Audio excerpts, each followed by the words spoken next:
राहु एक ऐसा ग्रह जो दिखता नहीं है लेकिन आपके सारे लाइफ के डायरेक्शन को कंट्रोल करता है।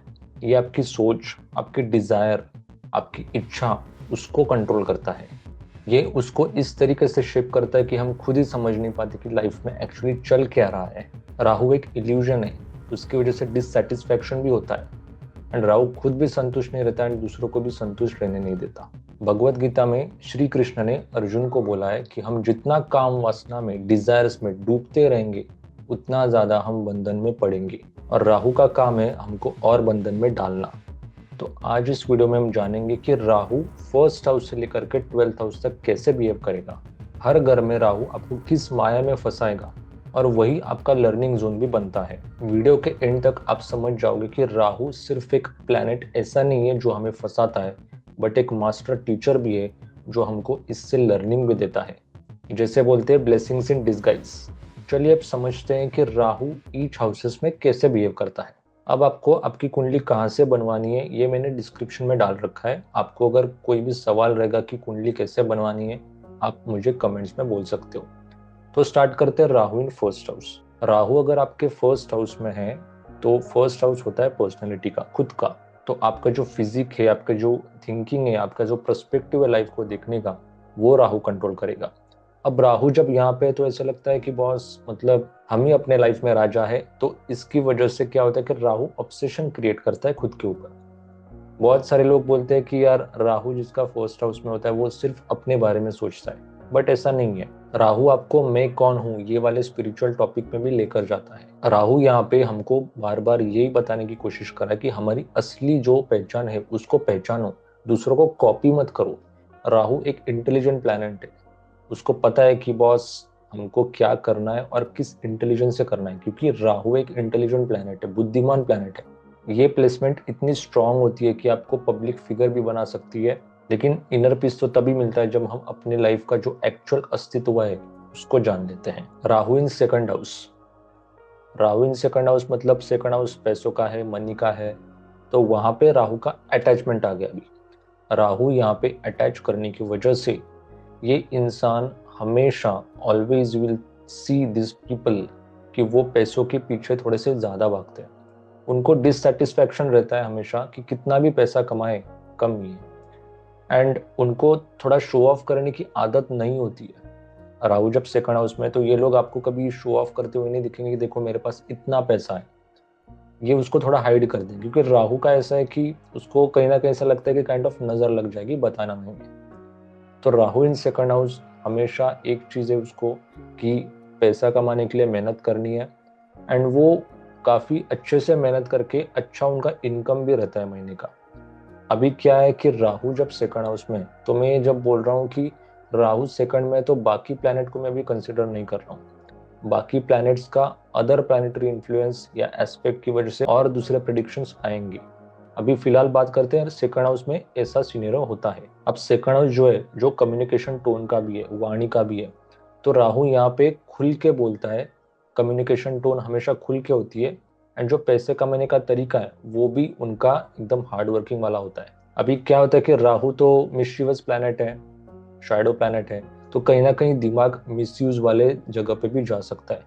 लेकिन अगर यहाँ का जो राहु है, अगर आप अपने जो कर्म है उसके ऊपर सत्य रहते हैं, जैसे भगवत गीता में बोला गया है, वैसे अगर आप जाते हो तो यही राहु आपको बहुत पैसा दे सकता है। अभी बात करते हैं Rahu in third house. Third house courage का है, हार्डवर्क का है।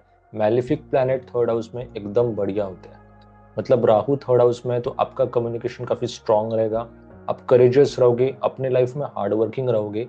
एक चीज मैंने देखा है कि जिसका राहु थर्ड में होता है उसके लाइफ में कितनी भी बड़ी प्रॉब्लम आने दो, ये कभी उसके डरेगा नहीं, उसको हार्डवर्किंग के हार्डवर्क के बेसिस पे उसको ओवरकम कर देगा। इतनी ज्यादा उसकी हार्डवर्किंग की पावर ज्यादा होती है। राहु यहाँ मार्केटिंग पे, राइटिंग पे इतना ज्यादा पावर देता है ना कि ये इंसान अपने आप को बढ़िया तरीके से प्रेजेंट करता है। सिर्फ इसमें एक चीज है कि कहीं ना कहीं ये हार्डवर्क की वजह से थोड़ा सा ईगो बढ़ सकता है, अहंकार बढ़ सकता है। तो जैसे श्री कृष्ण ने अर्जुन को बोला था कि युद्ध करो, कभी भी उसमें अपना अहंकार मत डालो कि मैं कर रहा हूँ, मैंने किया। अगर इस एटीट्यूड से अगर कोई कर रहा है तो राहु इन थर्ड हाउस काफी बड़ी बड़ी अचीवमेंट्स कर सकता है। Now let's talk about Rahu in fourth house. Fourth house से आपके मदर का है, होम इन्वायरमेंट का है। आप अपने होम से काफी ज्यादा अटैच हो सकते हो। अभी क्या है कि राहु ये डिससेटिस्फेक्शन भी क्रिएट करता है।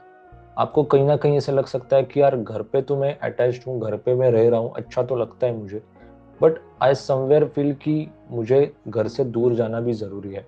जितना मैं घर से दूर जाऊं उतना मेरे करियर को फायदा हो सकता है। ऐसे मैंने ज्यादातर राहु इन फोर्थ हाउस को बोलते हुए देखा है। यहाँ पे राहु जब फोर्थ हाउस में होता है तो लग्जरियस होम, बड़ी बड़ी लाइक ड्रीम्स होते हैं कि बड़ा घर होना चाहिए, लग्जरियस होना चाहिए, क्योंकि राहु को हमेशा चाहत रहती है, अटैचमेंट है। तो वो रियल इस्टेट भी है फोर्थ हाउस, तो और भी ज्यादा प्रॉपर्टी गेन्स करने की आदत हो सकती है, या आपकी खुद की इच्छा भी हो सकती है कि और भी ज्यादा से ज्यादा प्रॉपर्टीज को गेन करूं।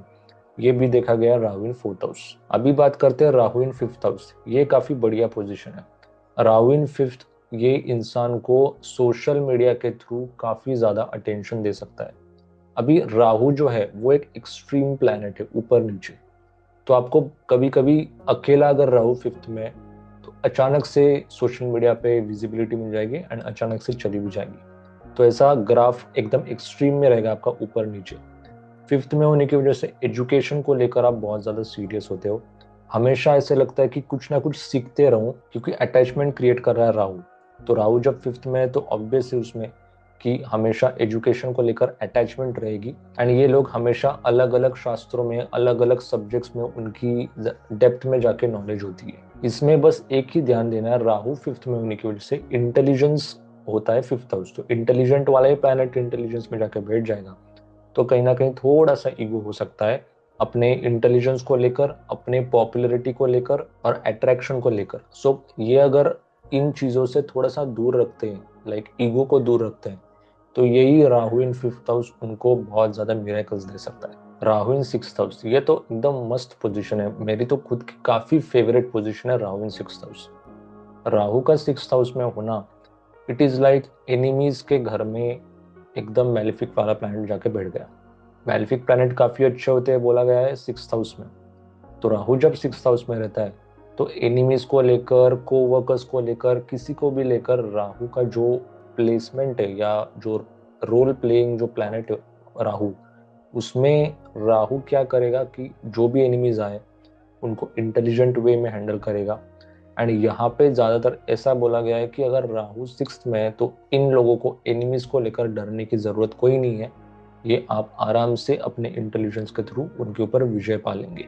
अभी बात करते हैं राहु का सेवेंथ हाउस में। सेवेंथ हाउस स्पाउस का है, मैरिज का है। राहु यहाँ पे आपको आपके स्पाउस के साथ अटैच कर देता है। अब ये कभी कभी इमोशनल अटैचमेंट में भी जाता है, क्योंकि राहु अगर सेवेंथ में तो 180 डिग्रीज अपोजिट केतु बैठा हुआ है फर्स्ट हाउस में। तो हम अपने अस्तित्व को त्याग देंगे, डिटैच करेंगे पर्सनैलिटी से, और स्पाउस को लेकर अटैच हो जाएंगे। सो कहीं ना कहीं जब राहु सेवेंथ में होता है, इन लोगों का अपने स्पाउस के ऊपर बहुत डीप ट्रस्ट होता है। एंड कहीं ना कहीं ये थोड़ा डिससेटिस्फैक्शन भी देता है, क्योंकि राहु जैसे मैंने बोला इल्यूजन वाला प्लैनेट है, अटैच भी करवाता है और डिससेटिस्फाई भी करवाता है। सो सेवेंथ में होने की वजह से राहु जब सेवेंथ में है तो एक चीज को हमेशा ध्यान रखना है इसमें कि इल्यूजन होने की वजह से कहीं ना कहीं हम ब्लाइंड ट्रस्ट कर देते हैं और सामने वाला कभी ना कभी धोखा दे सकता है, ये प्रॉब्लम होता है। तो यहाँ पे राहु हमें क्या सिखा रहा है कि जो अटैचमेंट है स्पाउस के साथ स्पेशली, या किसी के साथ भी लाइफ में, जब तक अटैचमेंट है तब तक रियल लव नहीं हो रहा है, जैसे भगवत गीता में बोला गया है। सो यहाँ पे यही सीखना है कि राहु जब सेवेंथ में है तो कार्मिक पार्टनर्स आएंगे हमें ये सिखाने के लिए कि अटैचमेंट में हम क्या क्या गलतियां करते हैं, इसलिए उस अटैचमेंट से मुक्त होना बहुत जरूरी है। अभी बात करते हैं Rahu in eighth house. Eighth house occult science का है, एट्थ हाउस ट्रांसफॉर्मेशन का है, एट्थ हाउस ऐसे सीक्रेट वाले जो सब्जेक्ट्स है उसका है। एट्थ हाउस में राहु होने की वजह से ज्यादातर अभी जो भी वीडियोस देख रहे हैं अभी 90% जैसे शनि का होता है, शनि एट्थ हाउस में हो गया, राहु एट्थ हाउस में हो गया, या जुपिटर एट्थ हाउस में हो गया, ज्यादातर यही लोग वीडियोस देखते हैं एस्ट्रोलॉजी के। और मैं बोलता हूँ कि आज मेरा जो वीडियो देख रहे हैं वो भी राहु इन एट्थ हाउस वाले हो सकते हैं। अभी राहु इन एट्थ हाउस आपको अटैच कर रहा है किससे? एट्थ हाउस के एट्रीब्यूट से। एट्थ हाउस का क्या मैंने बोला अभी? ऑकल्ट साइंस, सर्जरी बोल सकते हो, सर्जरी का भी होता है, सडन इवेंट्स का भी होता है, तो सडन वाला प्लैनेट ही सडन वाले जगह पे चला गया तो आपके लाइफ में सडन इवेंट्स काफी हो सकते हैं। अभी उसको कैसे फिक्स है, 8th हाउस में उसका आंसर है। ऑकल्ट साइंस अगर आप प्रैक्टिस कर रहे हो, ऑकल्ट साइंस अगर आप सीख रहे हो, तो आपका जो 8th हाउस है वो ऑटोमेटिकली प्रोटेक्ट कर जाता है। अभी बात करते हैं राहु का 9th हाउस में। ये काफी अच्छी प्लेसमेंट है। 9th हाउस ये आपके रिलीजन का है, आपके फादर का है, आपके मेंटर्स का है, आपके हायर एजुकेशन का है। तो जैसे मैंने 5th में बोला था कि ये एजुकेशन को लेकर अटैच होते हैं, ये भी हायर एजुकेशन मतलब एजुकेशन जैसे ही है। तो 5th में जैसे राहु मैंने बोला कि एजुकेशन को लेकर हमेशा सीरियस रहते हैं, 9th में होने की वजह से कहीं ना कहीं उनको हायर एजुकेशन की अपॉर्चुनिटीज मिल सकते हैं। यहाँ पे जो जिसका राहु इन 9th हाउस है उसको ज्ञान काफी होगा, नॉलेज में हमेशा वो आगे रहेगा।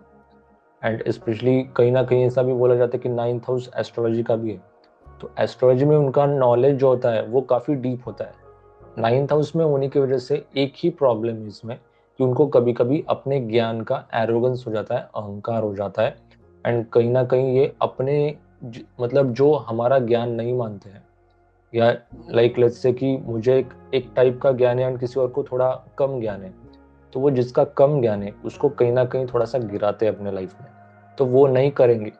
वो अगर नहीं करेंगे तो राहु इन 9th हाउस आपको बहुत बढ़िया एजुकेशन एंड बहुत बढ़िया आपको ज्ञान देगा। राहु इन 10th हाउस, ये भी मेरी सेकंड फेवरेट पोजीशन है। जैसे पहला वाला मैंने बोला कि राहु इन 6th हाउस, ये काफी बढ़िया पोजीशन है। राहु इन 10th हाउस काफी अच्छी पोजीशन है आपको हार्ड वर्किंग बनाने के लिए। आपको रेपुटेशन भी देगा, ऐसा नहीं, राहु की अंदर कैपेबिलिटी के वो आपको रेपुटेशन दे देंगे। But the scene year is के राहु जब 10th हाउस में है तो कहीं ना कहीं लोग आपको कहीं ना कहीं ऐसे बोलेंगे कि यार ये थोड़ा ना मतलब सीधा काम नहीं करता, कुछ तो हेरा फेरी करता है। मतलब आप तो सही काम कर रहे हैं लेकिन लोग आपको उल्टा बोल सकते हैं, क्योंकि राहु एक इल्यूजन है, शैडो है, कंफ्यूजन है। जैसे केतु में भी कंफ्यूजन है, राहु में ऐसा है कि वो बराबर उल्टा ही सोचेंगे, क्योंकि राहु ये थोड़ा मिस्टीरियस प्लैनेट है। तो लोगों को कभी कभी इल्यूजन में कंफ्यूज कर देता है कि नहीं यार ये कुछ उल्टा कर रहा है, कुछ ये अलग कर रहा है। एक्चुअल में ऐसा आप कुछ भी नहीं कर रहे हो, आप सीधे ही रास्ते जा रहे हो, फिर भी लोगों को ऐसा लग सकता है। यहाँ पे कहीं ना कहीं राहु क्या करता है, आपको अनएथिकल काम करने के कुछ बुद्धि दे सकता है, आप शायद कर सकते हो। बट यहाँ पे वो नहीं करना है, क्योंकि यहाँ पे क्या होता है कि 10th हाउस आपके सोशल स्टेटस का भी है, तो उससे हमको हो जाता है ऑब्सेशन, अटैचमेंट हो जाता है। एंड उसकी वजह से प्रॉब्लम क्या हो रहा है कि 10th हाउस में राहु होने की वजह से उस ऑब्सेशन के चक्कर में हम कभी कभी अनएथिकल चीजें कर देते हैं। तो वो नहीं करना है। इसमें भगवत गीता का रेफरेंस मैं डाल रहा हूँ कि श्री कृष्ण ने अर्जुन को बोला था कि कभी भी फल की चिंता मत करो, कर्म करते रहो, और यही फॉर्मूला लगेगा राहु इन 10th हाउस के लिए। Now let's talk about Rahu in 11th house. ये भी आई वुड से काफी अच्छी पोजीशन है। 11th हाउस में राहु होने की वजह से, 11th हाउस है डिजायर्स का, तो राहु जब 11th में है तो आपके डिजायर्स पूरे हो जाएंगे, आपको अटैचमेंट हो जाएगा। मतलब ये कैसा है कि आपको फ्रेंड्स या नेटवर्किंग करने में काफ़ी टच हो सकते हो आप, अच्छा लगता है लोगों से मिलने के लिए, लोगों से बात करने के लिए, क्योंकि नेटवर्किंग का भी है 11th हाउस।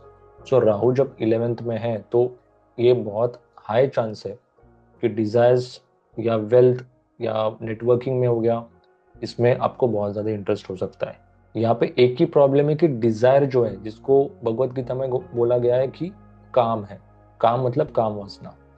तो राहु का डिजायर्स में अटैचमेंट होने की वजह से हम उन चीजों से, या जैसे नेम फेम हो गया या वेल्थ हो गया, पैसा हो गया, जो भी डिजायर्स हो गए, उसमें हम घुस जाते इतने ज्यादा कि हमें ये नहीं पता चलता कि ये सच है या झूठ। तो यहाँ पे ये समझना जरूरी है कि ये सब माया है, इल्यूजन है। एंड जब ये हम समझ जाएंगे, लाइक जिसका राहु 11th हाउस में, जब वो समझ जाएगा कि ये सब माया है, इल्यूजन है, ये सत्य नहीं है, तब राहु आपको यहाँ पे इतनी ज्यादा वेल्थ देगा कि उसका आपका अहंकार भी कभी नहीं होगा। अभी लास्ट पोजीशन के बारे में बात करते हैं, राहु इन 12th हाउस। 12th हाउस का राहु काफी अच्छा है फॉरेन सेटल होने के लिए, क्योंकि फॉरेन का ही प्लैनेट है राहु, और 12th हाउस फॉरेन का ही है। तो फॉरेन का ही प्लैनेट अगर फॉरेन के घर में जाके बैठेगा तो बहुत अच्छे चांसेस बनते हैं आपको फॉरेन सेटल होने के लिए। अभी कुछ लोग बोलेंगे कि यार मैं तो यही हूँ, मुझे फॉरेन जाने के लिए पैसा नहीं है। फॉरेन का मतलब यहाँ पे लाइक आउट ऑफ कंट्री जाना नहीं है। समझो आप कहीं नॉर्थ में रह रहे हो तो साउथ में जाओ, वेस्ट में जाओ, ईस्ट में जाओ, ये आपके लिए फॉरेन फॉरेन हो सकता है। नहीं तो एक और कर सकते हो आप, फॉरेन है इसका मतलब आप अगर अभी आपके घर के पास रह रहे हो, आपको अपने लाइफ में सक्सेस नहीं मिल रहा है, करियर में सक्सेस नहीं मिल रहा है, कहीं दूर की जॉब देखो। वेस्ट में रह रहे हो तो नॉर्थ में जाओ, नॉर्थ में रह रहे हो तो साउथ में जाओ, चेंज करो उसको। उसको चेंज करोगे और फॉरेन लैंड्स पे जाके काम करोगे तो राहु आपको करियर में बहुत बढ़िया सक्सेस देगा। तो हमने पूरा कवर कर लिया राहु इन फर्स्ट हाउस से लेकर के 12th हाउस तक।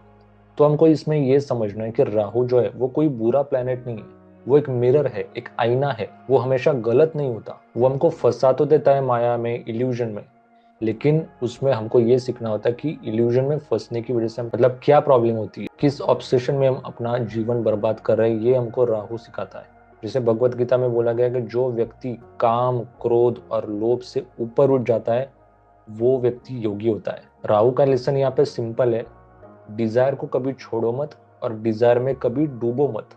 तो आशा करता हूँ आपको वीडियो अच्छा लगा। वीडियो अच्छा लगा है तो लाइक कर दो, सब्सक्राइब कर दो, ताकि आने वाले धमाकेदार वीडियोस आपको मिल जाएंगी। Thank you.